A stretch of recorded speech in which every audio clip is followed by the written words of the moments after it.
영상 하나하나마다 수십억 원의 매출을 만들어내며 스타트업 업계의 신화를 썼던 회사가 있습니다. 하지만 불과 몇 년 만에 사람들은 그 이름을 잊기 시작했습니다. 오늘은 한때 대한민국 스타트업 신화로 불렸던 기업 블랭크 코퍼레이션의 이야기입니다. 단순한 몰락 이야기가 아니라 빠른 성공 뒤에 숨겨져 있던 근본적인 문제와 교훈을 함께 살펴보겠습니다. 블랭크 코퍼레이션은 2016년 당시 30대 초반이던 남대광 대표가 창업했습니다. 창업 당시 상황은 꽤 흥미로웠습니다.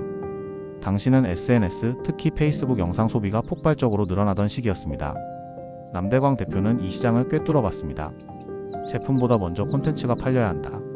블랭크의 전략은 간단했지만 혁신적이었습니다. 첫째, 일상에서 불편했던 점을 캐치하고, 둘째, 이를 해결하는 제품을 직접 기획하고 제조하며, 셋째, 짧고 임팩트 있는 SNS 바이럴 영상을 제작해, 마지막으로 곧바로 D2C로 판매하는 구조였습니다. 즉, 광고회사가 제품을 직접 만드는 형태였죠. 대표적인 사례가 바로 마약 베개였습니다. 수면 자세별로 머리와 목을 받쳐주는 기능성 베개였는데 출시 첫 달에 수십억 원의 매출을 기록하며 데이트를 쳤습니다.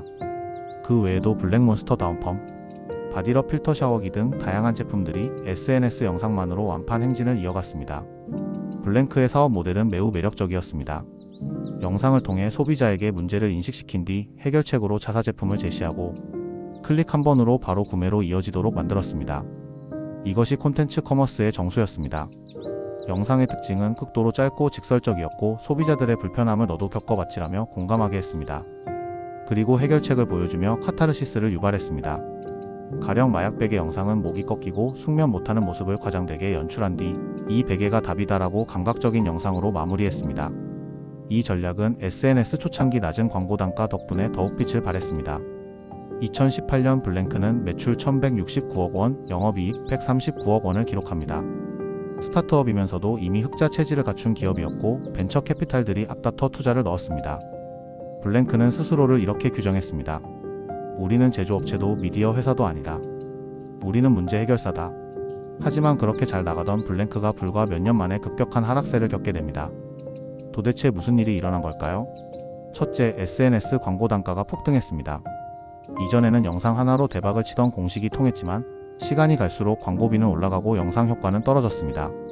블랭크의 매출은 대부분 충동구매에 의존했는데 SNS 이용자들은 또 저 광고 내라며 피로감을 느끼기 시작했습니다. 둘째, 브랜드 충성도가 부족했습니다.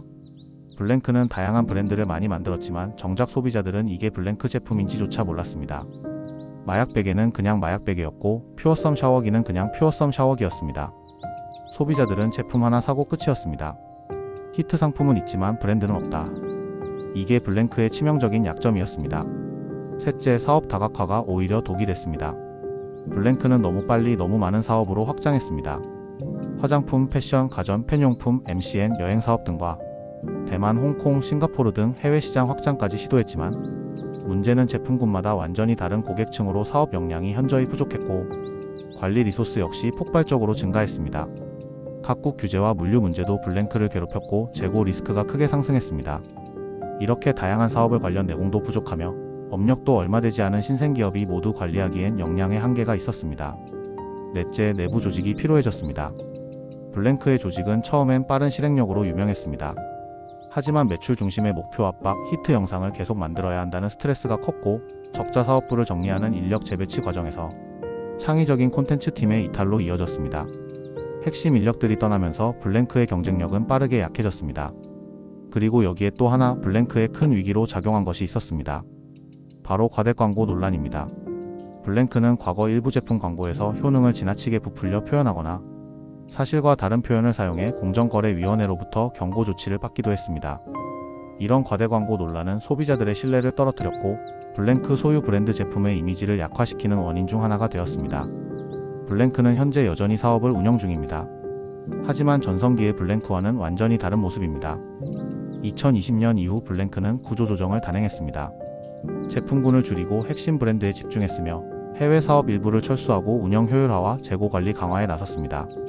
그 결과 3년간 시달리던 적자에서 2023년 매출 약 833억 원, 영업이익 14억 원으로 흑자 전환에 성공했습니다. 비록 기사회생의 가능성을 보여주었으나 업계에서는 여전히 전망을 밝게 보고 있지는 않습니다. 왜냐하면 자신들만의 확실한 경쟁력 없이 SNS 바이럴만으로 승부하는 시대는 사실상 끝났기 때문입니다. 블랭크 코퍼레이션의 스토리는 스타트업 업계에 매우 중요한 교훈을 남깁니다. 첫째, 유행은 영원하지 않다는 점입니다. 지속적인 수요와 본인들만의 차별화되고 따라올 수 없는 경쟁력 없이 영상 하나로 반짝 매출을 터뜨리던 공식은 오래 지속될 수 없었습니다. 둘째, 브랜드가 남아야 한다는 점입니다. 마약베개, 퓨어썸 샤워기, 블랙몬스터 다운펌 모두 성공했지만 결국 블랭크라는 브랜드는 소비자 마음에 남지 않았습니다. 브랜드 없이 제품만 히트치는 비즈니스는 언제든 다른 경쟁자가 모방할 수 있습니다. 셋째, 무리한 확장은 독이 된다는 점입니다. 성공이 계속될 것이라 믿고 너무 빠른 다각화를 시도하면 운영 리스크가 폭발합니다. 스타트업에게는 집중과 선택이 훨씬 중요합니다.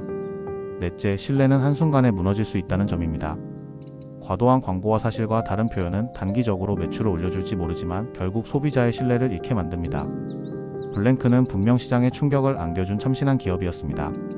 하지만 참신함만으로는 지속 가능한 비즈니스를 만들 수 없다는 것. 이게 블랭크 코퍼레이션이 우리에게 남긴 가장 큰 교훈입니다. 여러분은 어떻게 생각하시나요? 블랭크는 위기를 타파하고 다시 예전과 같이 시장의 기대에 부응하는 강한 기업의 모습을 보여줄 수 있을까요? 아니면 소리소문 없이 조용히 역사 속으로 사라지는 그저 그런 루키와 같은 모습으로 남을까요?